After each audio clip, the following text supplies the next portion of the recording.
Good morning. This is Emery Brusset for Letter C, and I'm here with Mariana.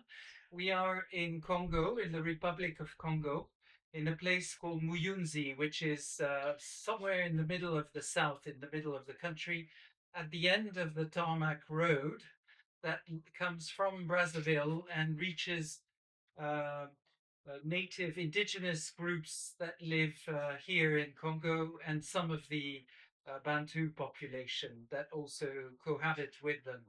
And this is a program providing food for schools, which is procured locally by each school. And Mariana works for an organization called Alice, which is contracted by the World Food Programme to bring the food to the schools. Bonjour. Bonjour. On va le faire en français parce que Mariana est mieux en français qu'en anglais. J'ai préparé quelques questions. Donc la première, c'est combien d'argent est-ce que tu penses que vous dépensez par élève dans l'école? Donc, chaque élève, ça veut dire a un budget de 150 francs CFA qui correspond à peu près à 20 centimes d'euros hein, par jour par élève présent à l'école. Est-ce qu'il y aurait une façon de faire plus de choses s'il y avait plus d'argent? Et bien sûr, si on avait plus d'argent, ça veut dire si les femmes avaient plus de fonds pour ce projet, on pouvait inclure autres écoles, autres districts qui n'ont pas de cantines, qui n'ont jamais eu dans les écoles de cantines. Qui nous demandent, ça veut dire de faire une demande à femmes pour avoir des cantines scolaires dans les écoles. Il faut penser que et dans des zones rurales, aussi des forêts où la situation est vraiment précaire, certains élèves mangent une fois seulement par jour et c'est les repas qu'ils prennent à l'école. Donc, Hier, on a vu que certains élèves cachaient la nourriture qu'ils avaient reçue pour le repas pour l'apporter à leur famille. À la maison, Et, pour partager avec les autres frères et sœurs qui n'ont pas rien à manger. Oui. et ça montre bien le niveau de besoin. Et beaucoup de gens se demandent quel est le pourcentage qui arrive sur le terrain. Est-ce que, en tant qu'organisation qui est présente ici directement et qui reçoit l'argent de l'ONU, quel est le pourcentage qui arrive vraiment dans les écoles, à ton avis? Moi, je pense que ça pourrait être une 10%, maximum 10%, si on considère aussi autre expérience avec autre agence des Nations Unies. Je pense entre les 7 et les 10%.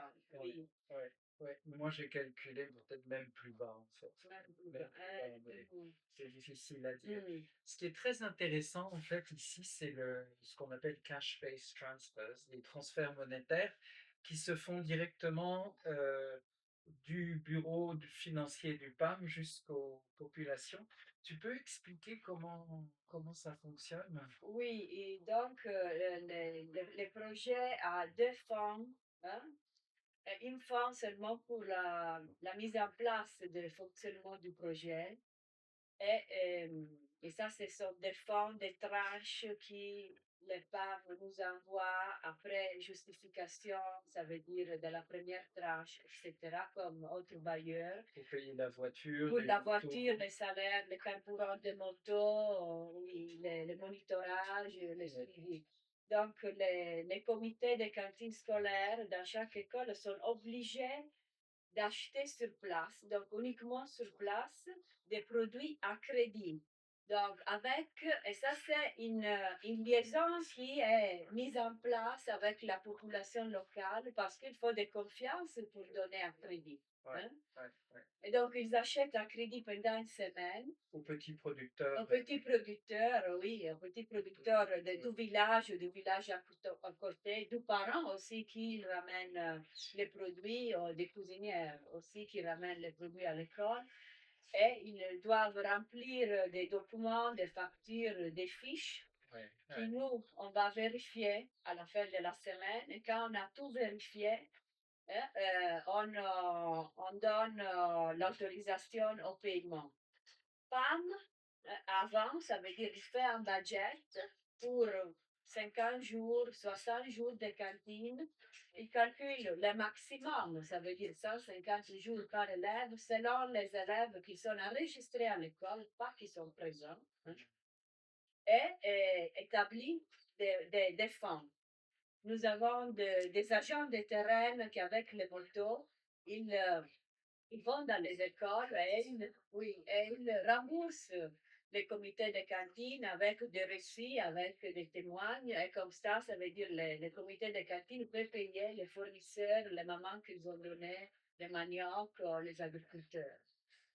Ça, c'est ce qui fait qu'en fait, c'est le fournisseur de services financiers qui vous donne l'argent et vous, tout ce que vous faites, c'est transporter l'argent là où il est vraiment justifié. Oui, où il est justifié. Nous, on fait une vérification aussi stricte, hein, sur ça.